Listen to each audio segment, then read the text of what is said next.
Good morning, good afternoon, good evening, wherever you are. Welcome to team meeting number 98. And in today's team meeting, we're going to be getting caught up on some tasks. We're going to have a discussion on the website and about something that we recently published on Amazon. What did we publish on Amazon, Rob? So we rebranded I rebranded the dissertation that I wrote and put it up as an ebook where you can, and it's called The New University, Creating an Open Learning Organization. And it basically takes it's an analysis of higher ed today from the perspective of a graduate student, but it's also got a really interesting computer model that allows you to take a look at the financing in most higher educational institutions.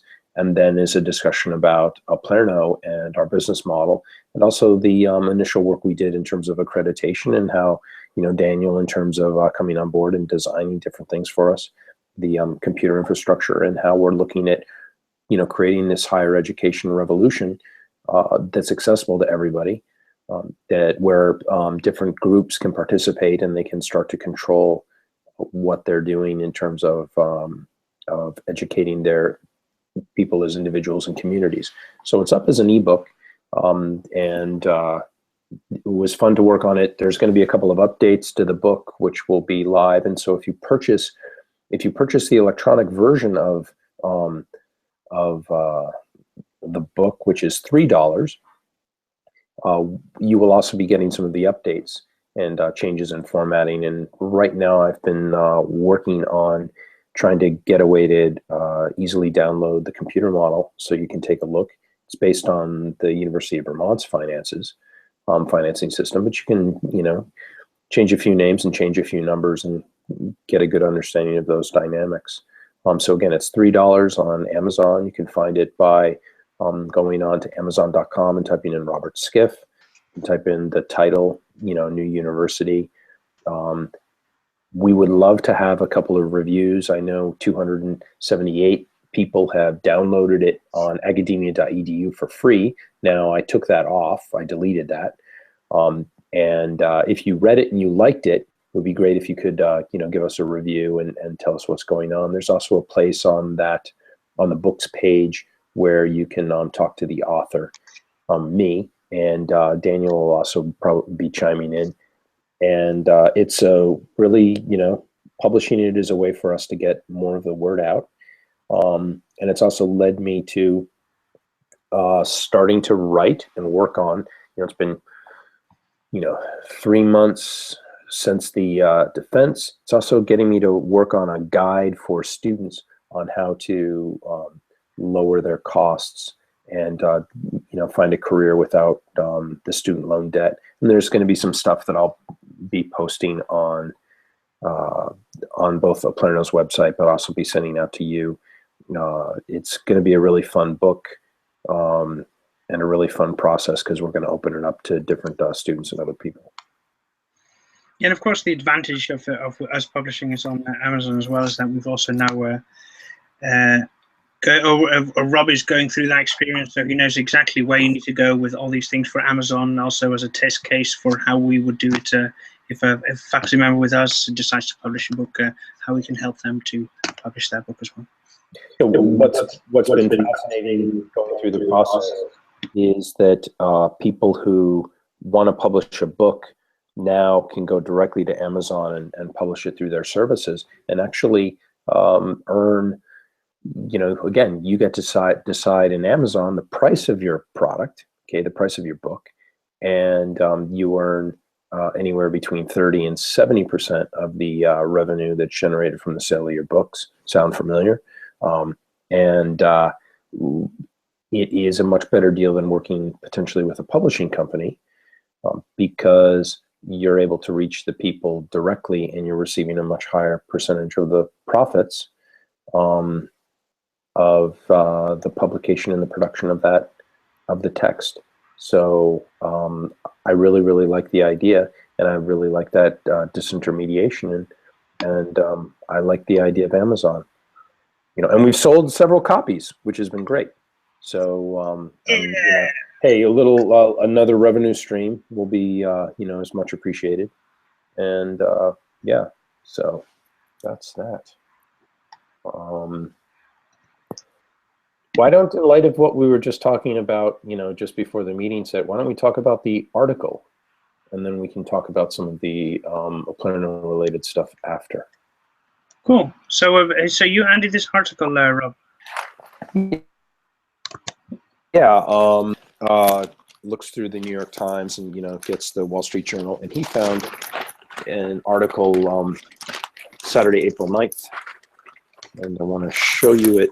It's the link is there. It's called "Getting a Student Loan with Collateral from a Future Job," and if you can see me, you'll just see the publication. It's in the business section of the New York Times on Saturday, April 9th. What it talks about is Purdue University let me read the first paragraph. At Purdue University, some undergraduates will have the new option to help finance their degrees, pledging to pay a percentage of their future incomes in return for funds today. Starting in the fall, juniors and seniors will have access to the school's Back a Boiler program, an alternative financing arrangement known as an income sharing agreement. Such programs are not loans. Instead, students get funds to cover current educational expenses, and in return, they agree to pay a percentage of their future income over an agreed upon period of time. When the payment term ends, so does the student's obligation, even if their total payment is less than the amount they receive. What the article doesn't say, well, it goes on to say at the end, but another sentence should be, is that if students make more money than the loan, then they have to pay that also. The article goes on to describe how the various kinds of terms, and also the income percentages that people have to pay, which can range from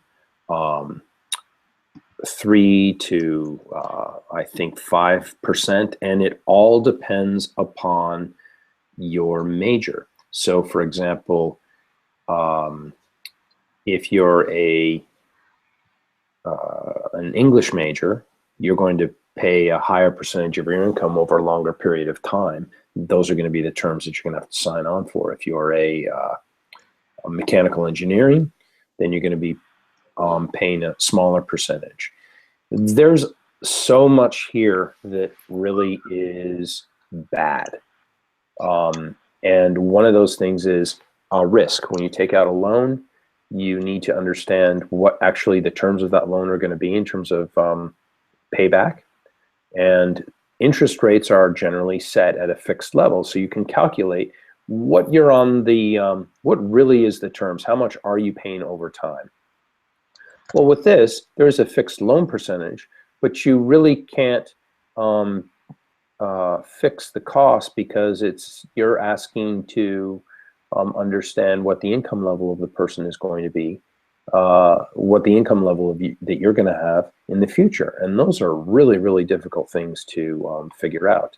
And the fact that they're varying the interest loan rate based on your major is going to create yet another disincentive for people to take courses in the liberal arts, and pushing more and more people into sort of the engineering, technical, STEM fields. And of course, who are going to have to get out who are going to be taking these loans? People who have come from, traditional lower income households where they have to get a lot of private financing for their student loan debt. And believe me, these colleges are not doing this and starting these loan systems without knowing what the risk is on their side.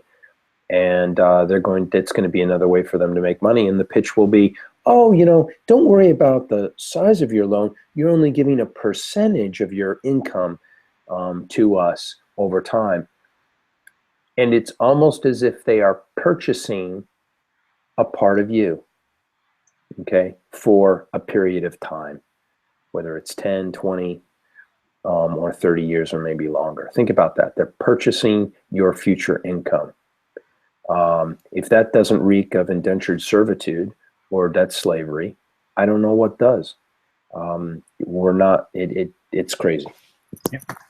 Yeah, I mean, when I first read about this, I thought it was actually an excellent idea. I thought it was but it very much did remind me of say the variable mortgages based on say on the stock market, where they have the stock market lay in rather than paying off your mortgage. You're paying for your debts, paying to buy stocks, and based on how that's gonna act, you're going to use that whatever income you get from that to pay off your mortgage.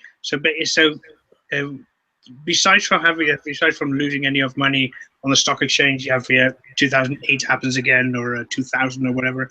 You have variability there. You also have variability with your income, with the interest rates. It just sounds like even more of a gamble, and it's one of these gambles that banks love to set up. I mean, it's one of these things where universities, who should really have the best interests of their students at heart, win. Banks win, obviously. I mean, banks always win. The house always wins, and students have such a large. They have such a big chance to lose in this. So the chances that they lose, I think, are probably on average slightly more than if they were to just have a regular student loan, and there's already ASHRAE.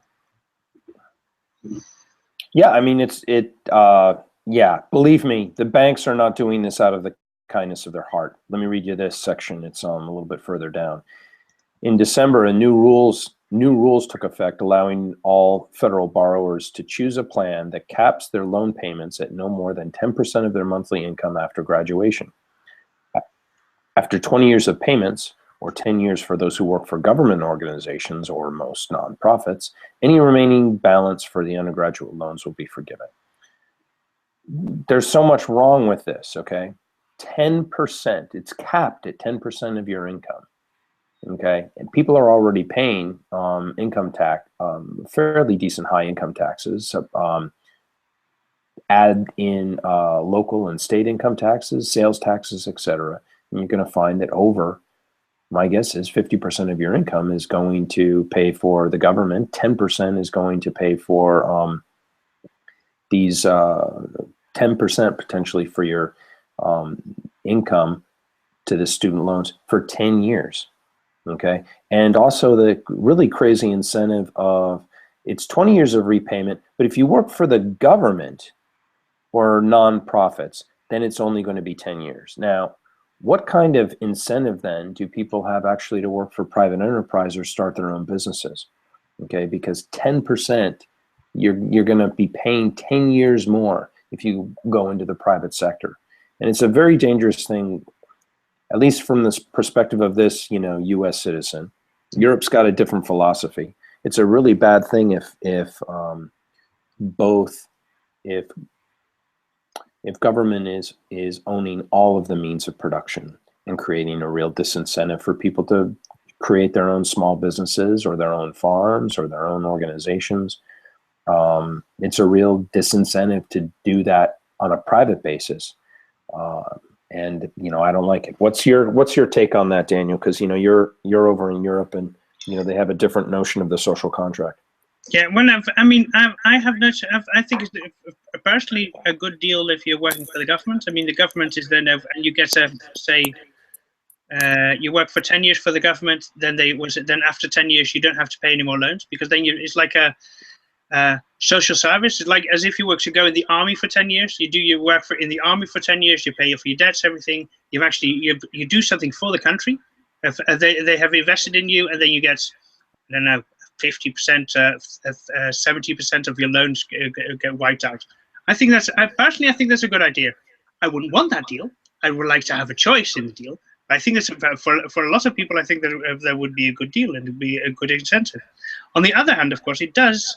I mean, people who are coming out in the prime of their life, leaving education, leaving university, they're full of ideas. They really have the opportunity to actually go and do something and go and investigate life and go and investigate what the subject that they've actually been taught. I mean, they've learned it all. They have all this book knowledge that they need to apply, and they need to apply it soon, because otherwise, as we recently discussed, after 10 years, you can't even read what your own dissertation says. So you don't even know what your own PhD paper actually was, what it was about.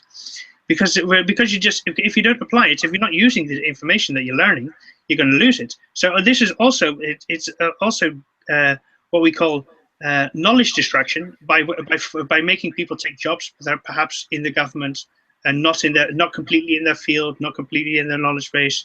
You're really able to, in that way you're also losing out with this and perhaps not, it's not as big as an advantage for for society as a whole as it might have been there. You know, and not to mention, you know, you hit on something, you know, when people graduate college is the time when they don't, you know, generally a lot of them don't have, you know, they don't have family yet. They have a lot of freedom to, like they say, pursue your own interests, or somebody to start a business and take a chance.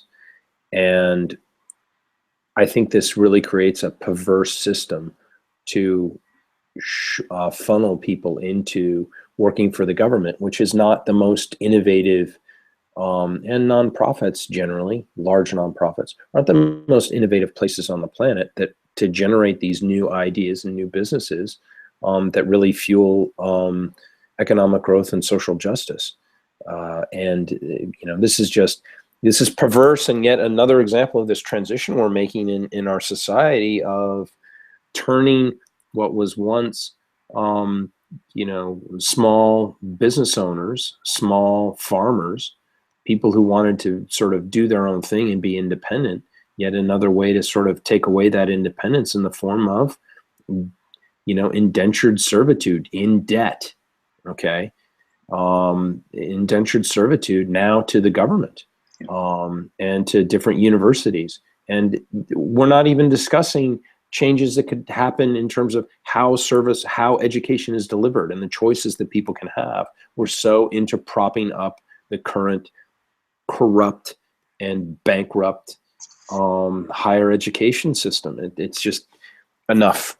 It's just so nuts. Ah! One of the bad things, and I don't think I mentioned this before, was recently I've been talking to a number of people that are new graduated students who've come over from the US, who are basically refugees from their college loans. So they have 50, 60, 70,000 euros of dollars in loans, which are open. And their idea is, when I can't go back to the US because I'm never going to be able to pay this. I'm not going to be able to. So my choice is to move to Europe, where I'm never going to have to pay this, and go do work here. We have a much better system, of course, in my opinion. So there's a very good reason. But losing out on people who are educated in the US coming over to a different country. You see it as well in say in India or in China, people coming over to Europe or to the United States. The brain drain there, but also the reverse brain drain is also going on. Putting this amount of pressure on people, this amount of loans on people, these amount of in servitude, the indenturing people to banks is really putting pressure on people, and they will leave. And I'm seeing it. I spoke to about 3 people recently who said, yeah, this is one of the reasons why I'm probably never going to go back and live in the US, because I have such student loans and I'll never be able to pay them off, or at least with the amount of interest which is accrued every year, I'll never be able to pay them off. Well, and it can't be discharged in bankruptcy.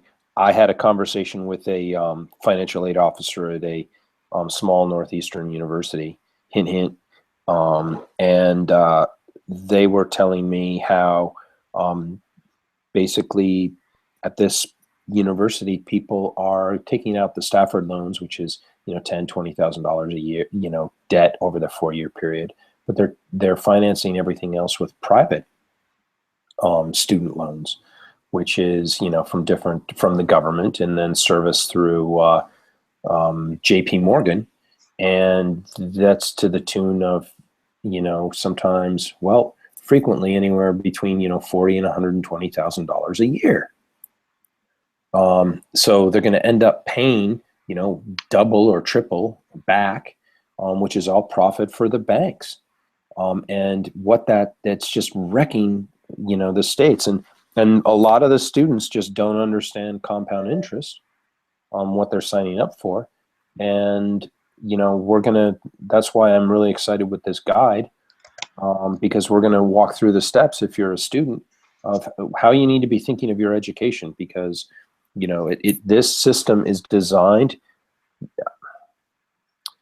This system right now is designed involuntarily. I mean, yeah, it's designed to bankrupt you and to eliminate your freedom and to suck as much wealth out of your families as possible. And it's pathetic and it's unjust and it needs to end. So. Yep. Or we all need to move over to Europe like everybody else is. So. Not that it's fantastic here. I mean, we have our own problems, of course. Yeah, but yeah, and boy, it's getting more interesting. Yep, very much so. I think the Chinese are right. May we live in interesting times. Yeah, exactly. And may we have lots of servants. Yeah. May we? Yes, but yes. Well, employees. Sorry, I'm sorry. Servants. Employees. Yes, employees. Yeah. Not servants. No. Well, maybe yeah, or Mao with his goal of everybody working for the government. That seems to have succeeded. Okay, so we've talked a little bit about the Amazon.com stuff. This new article. If you have articles that you want to share with us, please send them to myself, skiff@oplerno.com, or send them to Daniel. And we'll definitely talk about them, or you can talk about them on air with us. So let's now talk a little bit about the Oplerno, what we've been doing the past couple of weeks. Getting caught up on tasks and red flags. So I'm just going to talk about sort of my process, and Daniel can talk about it. We use Podio as our way of keeping track of tasks and everything like that. Things that need to be done that pop up periodically. And these accumulate quickly. And the emails that I'm getting a lot more. And so what I do is I use my email server to do red flags and to put red flags on them, meaning, hey, they've got to be dealt with during the week. And then the tasks and keeping up on just trying to handle all of the correspondence while trying to move forward on a few initiatives is really, really tricky, especially in the last couple of weeks. So those are all caught up now, which is great. And we are meeting with Jesse this week on more updates for the website and the onboarding flow for students and faculty, which is going pretty good. We're talking with a lot of faculty and getting them, on their accounts with Canvas, but also trying to work on some larger things like the website redesign and discussions internally about how radical we want to get in terms of advocacy, because we're still not getting the kinds of notice or traction that we need to push Oplerno forward. And we're being really selective about what we're trying to do in our message. And it's definitely a radical message for this day and age, when things seem to be moving in the opposite direction in terms of support for the old ways of doing things rather than looking for new and cheaper solutions to do that. So we're chugging along, and things are looking good from that perspective. What about you, Daniel? What have you been sort of checking out? I see the feeds on Podio, but what's up? I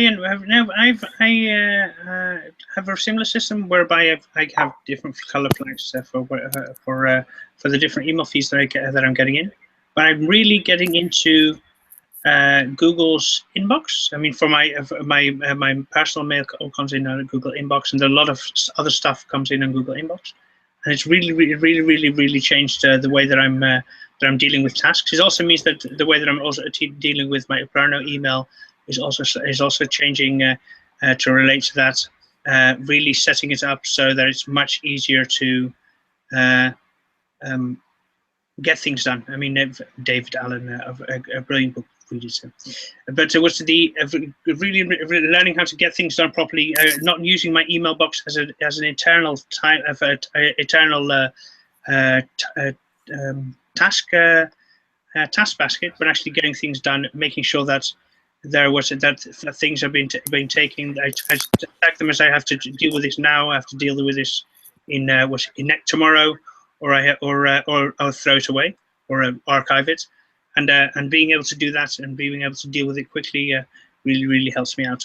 And another thing that helps me out as well with that is to put myself in a what if I rather than handling my email sitting down or lazy back. I've bought myself one of those rubber balls to sit on, so I actually, so as you can see, that I'm wobbling the whole time. But actually making sure that I'm active as I'm doing whatever task that I'm doing. I'm handling all the tasks, so I actually make sure that I'm things that I don't fall asleep or I don't get tired or I don't get overtired, and I take breaks, and that's really the best way for me to do this. Yeah, it's also nice. In the northern hemisphere, for us, the depth of winter is finished, and there's a lot more sun, and the ability to get outside. And I really, really appreciate that as somebody who needs to take much more vitamin D, and the exercise as we continue to move forward on Oplerno and what we're up to. So again, if you have any questions, send them to Oplerno. Send them to questions@oplerno.com, or you can send them to Daniel or myself at our email addresses, which you guys know. And my phone's going off. And other than that, have a really great week, and we will see you at our final meeting in the old format, team meeting number 99, and talk with you later. Sure. Well, see you online.